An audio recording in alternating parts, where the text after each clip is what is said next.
All right, welcome back to another episode of Rewiring Health. Very excited to be joined by Dr. Rishma Walji. So thank you so much for joining me. Oh, thanks for having me. It's really lovely to be here.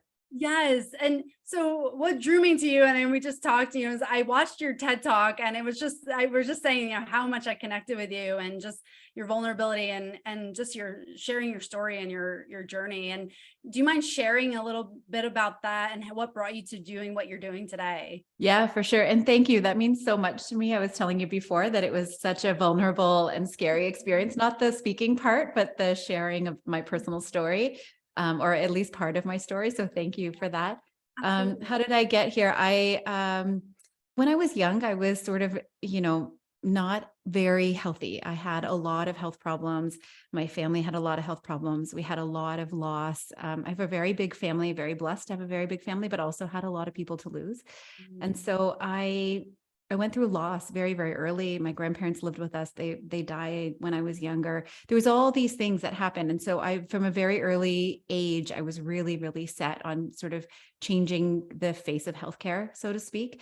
And I wanted to help myself. I wanted to help others. I wanted to help my family. And so I got into healthcare, spent a couple of decades in naturopathic medicine and academia. And mostly at the time I was doing hormones and fertility. And although I love that field and I really feel passionate about it, I think what drew me to it was less so the hormones and fertility and more so the empowering of people, because I was very strongly connected to giving people a voice when they didn't have one. Maybe it's because my parents were immigrants. Maybe it's because I'm a person of color. I don't know, but there was something in me, a woman, there's something in me that just felt like people need to have empowerment of voices. And I had knowledge and skills that could give them that. And so, sort of like to bring myself to today, after being in healthcare for so many years and trying to work through the healthcare system and help people through their questions and issues with hormones and fertility, what I realized was there was another way that I could empower people, and that was with help decision making. Because when they were coming to me with questions about fertility and hormones, there was a link, right? Sort of a thread that kind of went through it. And I realized that over the years, I was helping people less. I mean, I was treating people, of course, right? Like I was helping them with their hormones and treating them. But a lot of what I did was helping them decide between different courses of action. And some of it was health related, some of it was relationship related, some of it was personal related, some of it was emotional, right? And so I realized that there's all this huge gap in life generally where we don't have either the information, the resources, the ability to manage what we're going through grief and all of these types of things, where it really influences our ability to make decisions that feel aligned, ones that we feel comfortable with, ones that we're not going to regret in the future. And so I got really passionate and curious about personal growth and decision making. And that's sort of where I'm at now. Yeah, I love that. And it's so relatable because if you for whenever you think of something in your life and you're in that in between of like, do I, don't I, that's the most anxiety provoking time versus like you just make the decision and you go with it. Now you can start handling that. But like when you're in that in between of what you should do, that's the worst part. And decision making is such a tough thing because of like, lack of information, lack of trust in many things, and so much that goes into it that I think many people struggle with that. And Yeah, for sure. And it's personal too. We're like, I don't always know yeah, what the right decision is. And right. I'm working through it for myself too. But I feel like I have the tools, or at least I'm working through the tools because of my healthcare background, Yeah. that help me. And then people would ask me those questions. So being able to share is it's really wonderful. Yeah, that's amazing. And I just love how you talk about the empowering because that's such a huge part, especially in healthcare where you need to be your own advocate. You need to know you're making an informed decision and just understanding like that you can be your biggest advocate in the process. And so I just love that. And I love how you've transitioned from that aspect of it to really diving into the empowerment of women and people in decisions. And so with like decision making in your experience, what have you found to be the biggest barriers for people when they make decisions and why it's so hard to make decisions for people? Oh my gosh, so many things. Okay, so let me start sort of at the beginning and why Yeah. I found this so interesting. Most people don't realize that most of our decisions are made what I'm going to say made for us, but really it's subconsciously. Like we make our decisions without even realizing. So even if you look at the research, we'll make a determination on a person when we see them before we've even come in contact with them. We have these biases, we have these past experiences. We have other people's voices in our heads, your parents or your coworkers telling you things before you've even had a chance to be exposed to something. And in a way, it's good, right? Like we need to have those things because we can't make every decision consciously. It's just too much for the human brain to be able to do. So we have these patterns, these habits, these subconscious things that happen in our brains to make us more efficient, to make us able to interact in the world. But I think what we don't realize is when most people talk about being intentional with their decision making, usually they say, well, yes, I was intentional. I thought about this decision. Yeah. And yes, we need to think about the decision. That's true.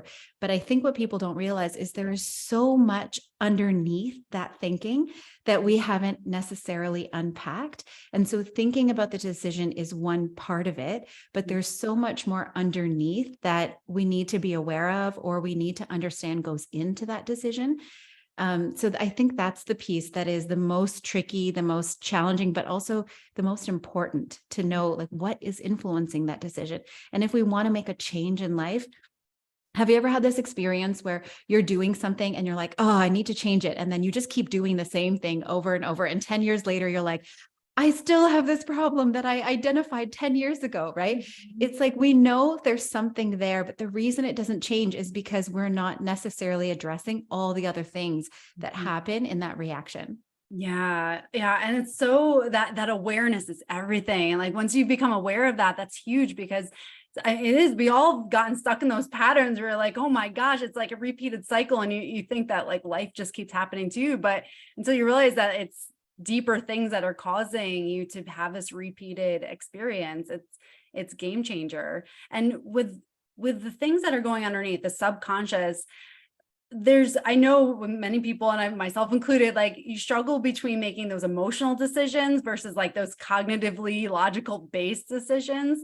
How do you help someone with that process of like, okay, how much do I trust my emotions versus like, how much do I trust what I know? Oh my gosh, I'm so glad you brought up this question because everything I hear is don't make a decision based on emotion, have to be Mhm. logical. And Yeah. on one hand, I understand it, right? You don't want to make a decision in the heat of the moment. And then afterwards, when you calm down, you're like, oh, shoot, I wish I made a different Mhm. decision. So I understand the fact that we need to be logical. But in my perspective, like there are so many decisions that are emotional. Like Mhm. you can't separate your emotion from a parenting decision, from a decision about where to move. There's so many emotions that are tied up into the things we do or the things we want.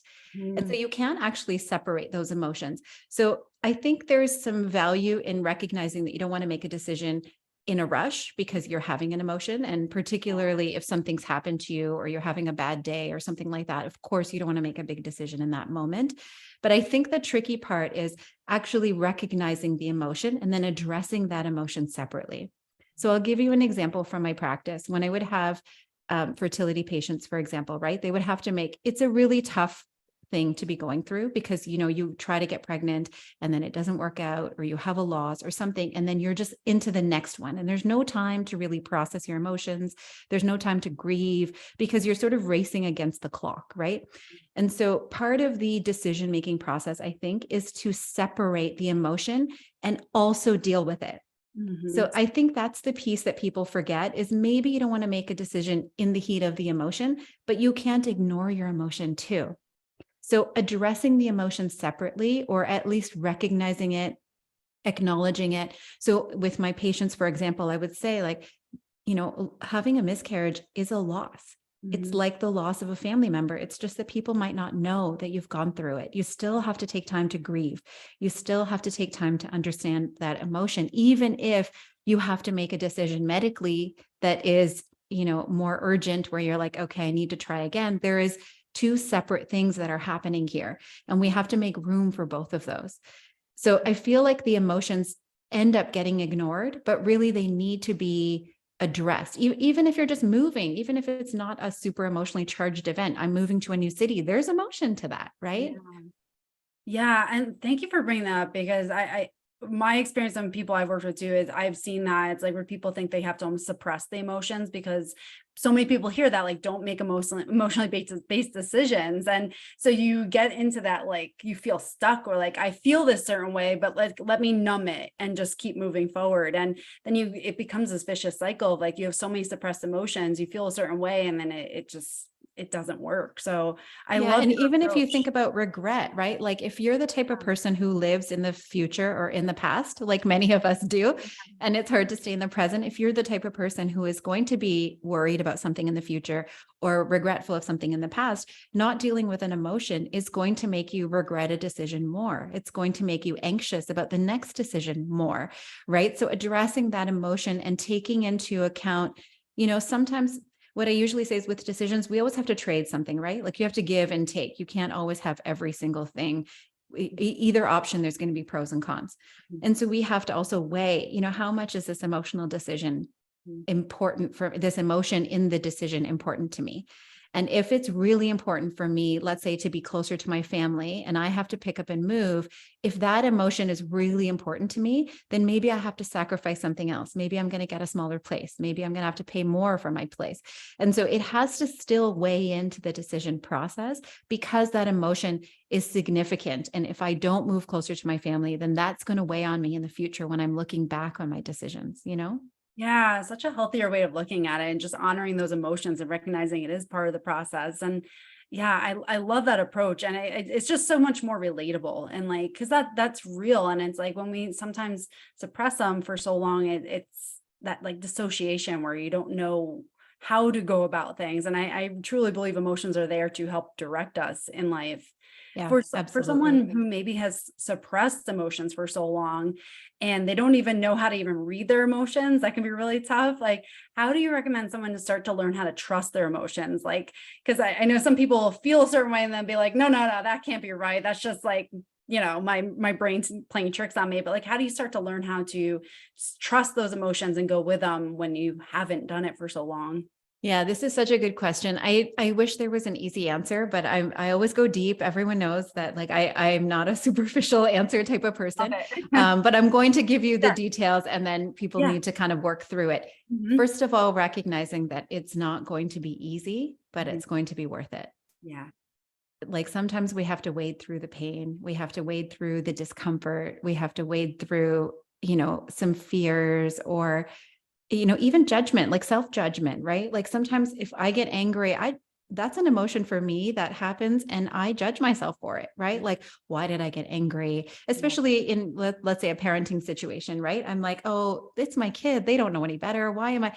And it's not an emotion I feel very comfortable with. But if I sort of face it and think about like, oh, what is this anger? At least in my experience, it's kind of cluing me into a worry, usually. So if Mhm. I sit with it, like if I just get angry and judge myself, then I'll kind of go down this like, rabbit hole of being hard on myself. And we all know that's not good for me, right? Where if I look at it and I say, okay, why am I angry? What is happening? Is it really my daughter? Is it really me? What's happening? And I sort of get curious about what the emotion is without judging it, which is much easier to say and hard to do. But then typically it'll say something to me like, oh, actually, I'm really worried and Yeah. she's not listening to me. And I've told her not to go out late at night and she wants to go out late at night. And I'm angry that she disobeyed me or whatever you want to call it. But really, it's that I'm worried about her Mhm. safety. Like it allows me to address the issue differently. It allows me to make different decisions on how I parent. It Mhm. allows me to have different reactions with her, right? So I think one thing is just to recognize the emotion in a curious way. Another thing is to look for patterns. So I write about this a lot because I think that it's not just emotions, it's also body. And I think your audience would recognize this too. Mhm. Sometimes our bodies give us clues and it tells us, hey, there's something wrong here. And we just don't know how to interpret those clues, right? If I have a headache, it's like, what does that mean? Did I not drink water? Is it my, did I not sleep? Did something else going on? So recognizing the patterns and the symptoms, and sometimes healthcare providers can help with that, especially if it's, body, or a therapist if it's emotion. But recognizing those patterns can really give you a clue because there's a signal, there's a language that your body is speaking or that your emotions are speaking that we just have to understand and interpret. And so I think trusting your emotions, trusting your body really comes with developing that communication and that relationship. And the way I used to describe it with my patients is my husband and I both speak English to each other, and we often miscommunicate, Mhm. right? Yeah. And we often have to say, Yeah. that's not what I meant, right? Mhm. And we both speak the same language, but my Yeah. body is speaking a totally different language, right? And I Mhm. don't understand it all the time. So recognizing that, seeing the patterns, paying attention to when does this happen? When does it get worse? When does it get better? Like this is the Yeah. healthcare provider and me talking, but Mhm. it's really diagnostics and then understanding like what is happening here without judgment, without control, just like a dialogue.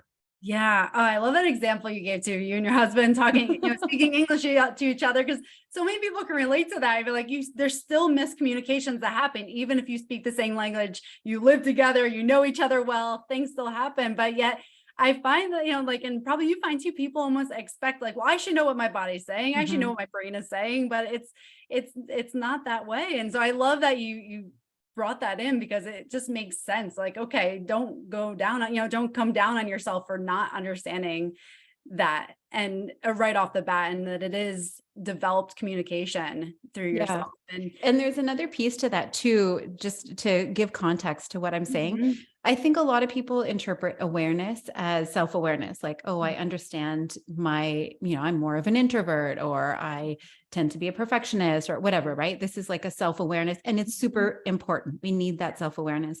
But Mhm. there's so much more to awareness that I think gets missed.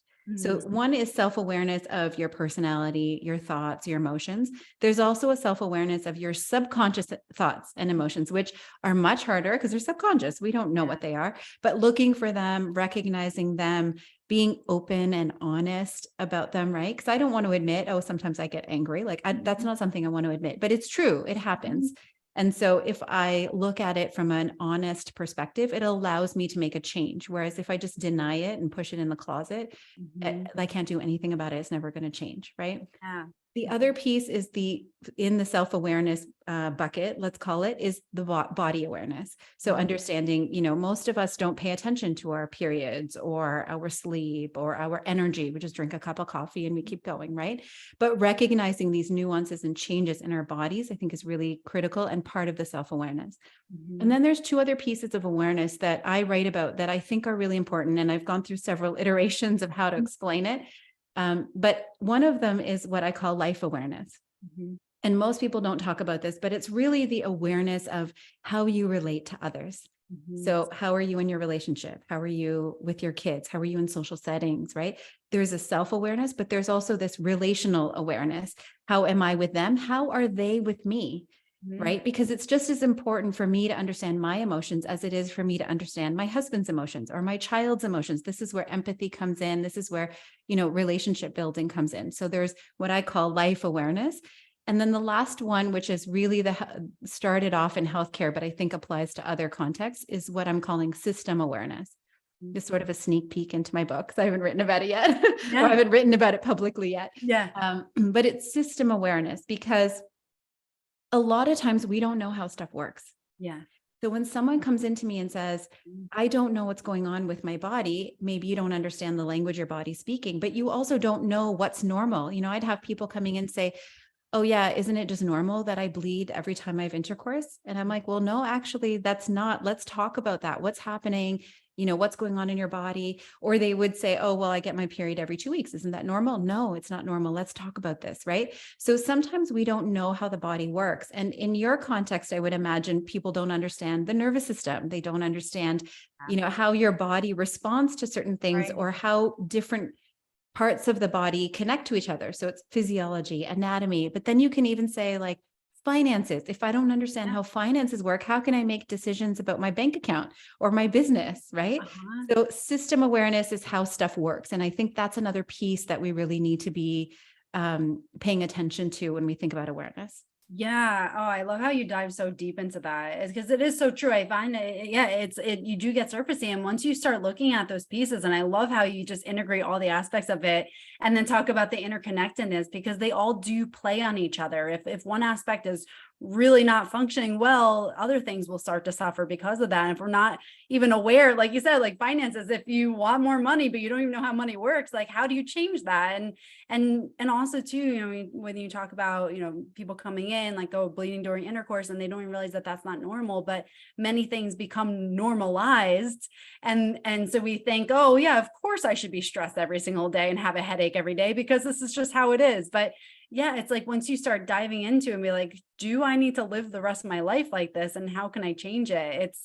That's everything. And now you can start developing an action plan because you realize you actually need an action plan to change that. So Yeah. I love that. And I just love the different aspects. And I can't wait for you to come out your book, because that is just going to be so helpful to so many people to look at their life from a different perspective in that.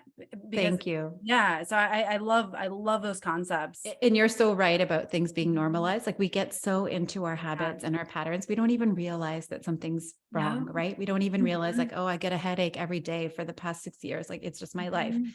But then what happens when you don't pay attention, or even if you pay attention and you know this happens and you know it's not right and it Mhm. shouldn't be happening, but you don't know what to do about it, what Yeah. happens is you lose hope and Mhm. you lose options.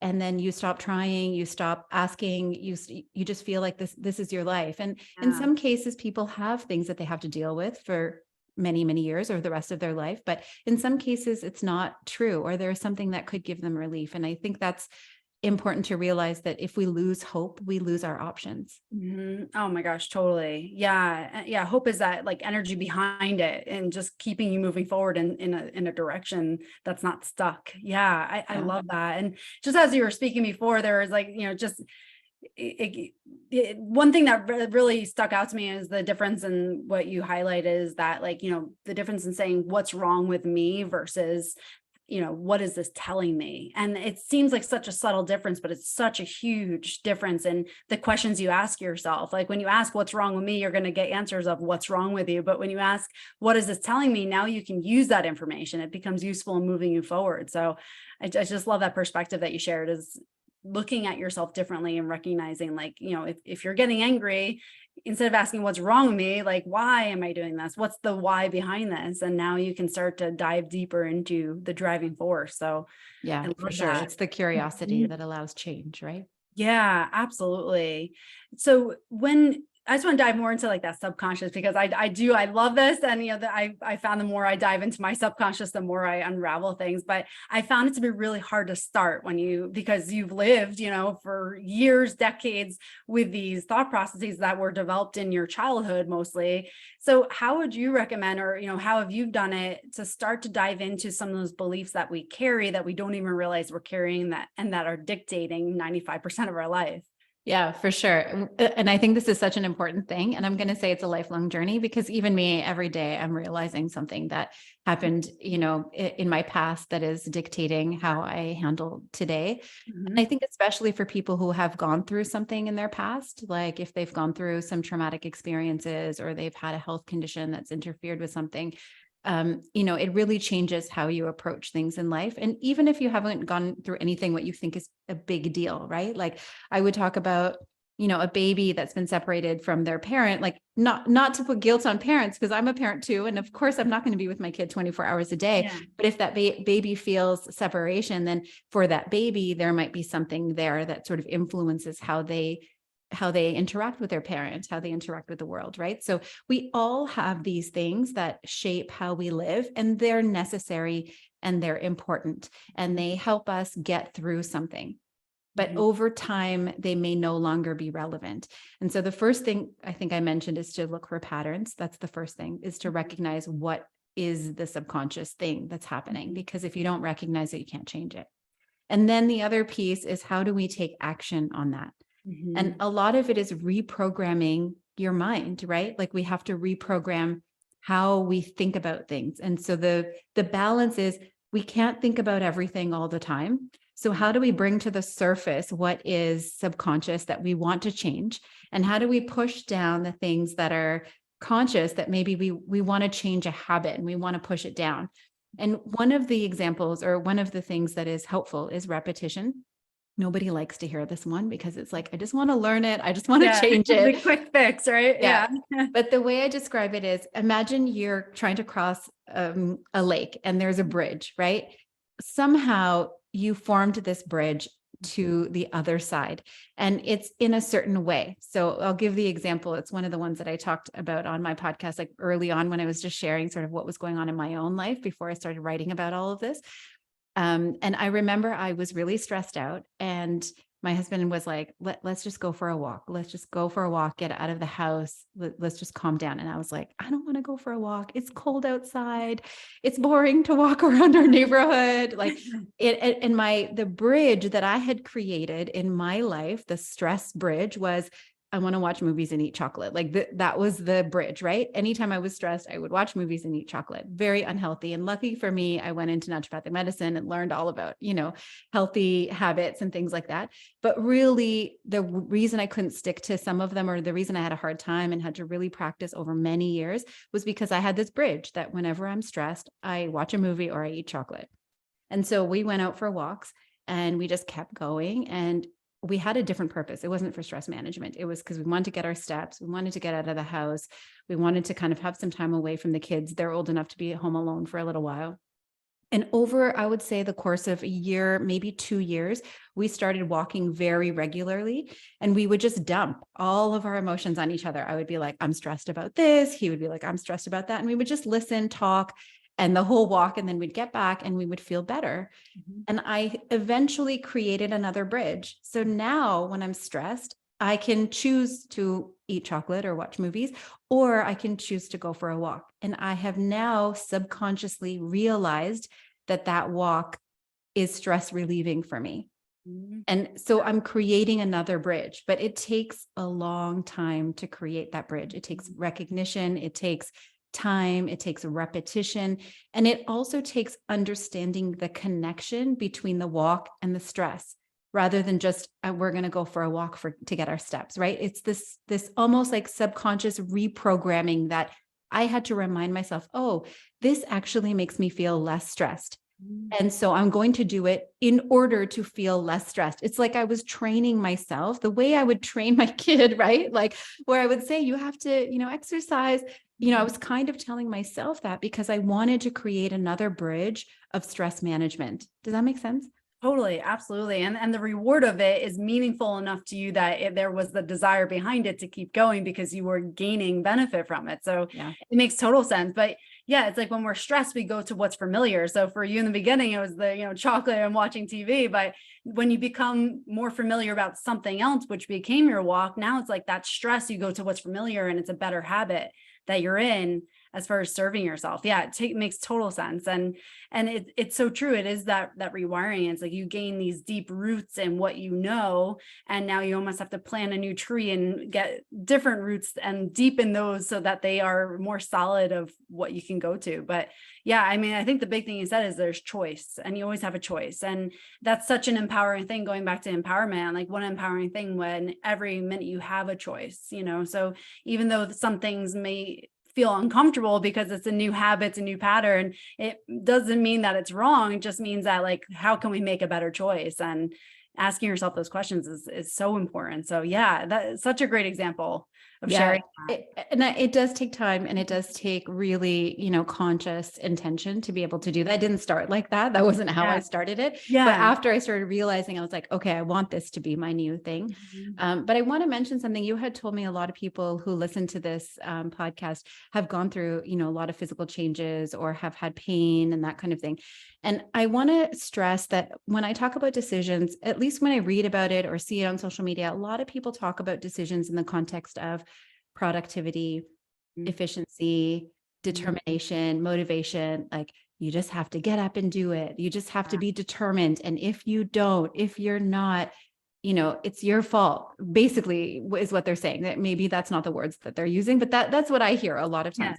And I really want to make this point that sometimes this is another concept that I'm writing about in my book, and I call it decision constraints, where sometimes we have a legitimate reason why we can't do it. So in my case, I was a caregiver for a long time. for my kids. We have elderly parents, like all of these things. There's people that I was responsible for.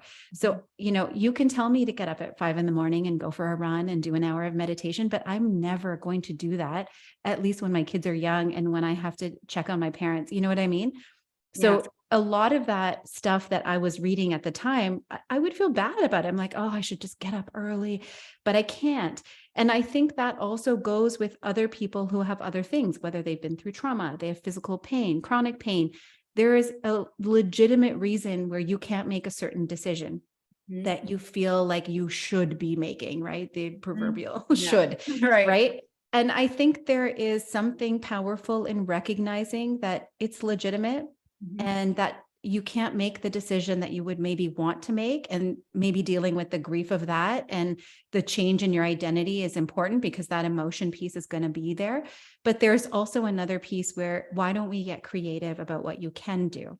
And Mhm. why don't we have self-compassion for when we can't do what we think we want to do?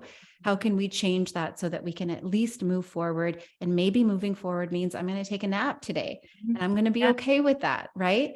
Oh, So that's another piece where I feel like the empowerment is not just that you have to do what everyone tells you to do. What is right for you? And how can we be creative about how we change our subconscious thinking? Otherwise, we're just hard on ourselves. And I've done it. I've beat myself up so yeah. many times, right? And it's not helpful. Oh, such a great point to make. And thank you for bringing that up because it's so true. Everyone gets stuck. I think especially that, everyone's an expert now, it seems like. So you hear like, I should be doing this. Oh no, I should be doing this. And you can get bombarded so quickly. And then the guilt and shame of that does not serve you. So it's like you're trying to implement all these things. Either you're overwhelmed because you're trying to do it and you're actively doing it, or you're not doing any of them. And then you feel the guilt and shame of it, or like, yeah, so you're just perpetuating the bad emotional cycle that you're already in, that you're trying to relieve yourself of. And it's such a great point to make because yeah, there's so many people that think they should be doing all these things, and it's not about how much you're doing and listening to every single thing that you're told. It's filtering it through what's right for you, and exactly what you said, doing what's right for you and recognizing that. And I'm sure, when you talk about your awareness, having all those awareness aspects to it and recognizing and knowing yourself has got to be a huge part in that, and being able to filter it appropriately. Yeah, for sure. There's a huge difference between making a decision and making a decision that's right for you. Yeah. Oh, absolutely. That's huge. I mean, I was like, that's like, if anyone's listening, like, whoever's listening is like, go rewind and listen to that again, because that is literally everything. And just knowing yourself well enough to know how you can move yourself forward and at what pace that is appropriate, and at, what trajectory, whatever, like knowing that and not comparing yourself to other people, because really the drain of energy is comparison and criticism. And if we start going into those paths, it doesn't serve us in any way, shape, or form. So such a golden nugget there. I love that.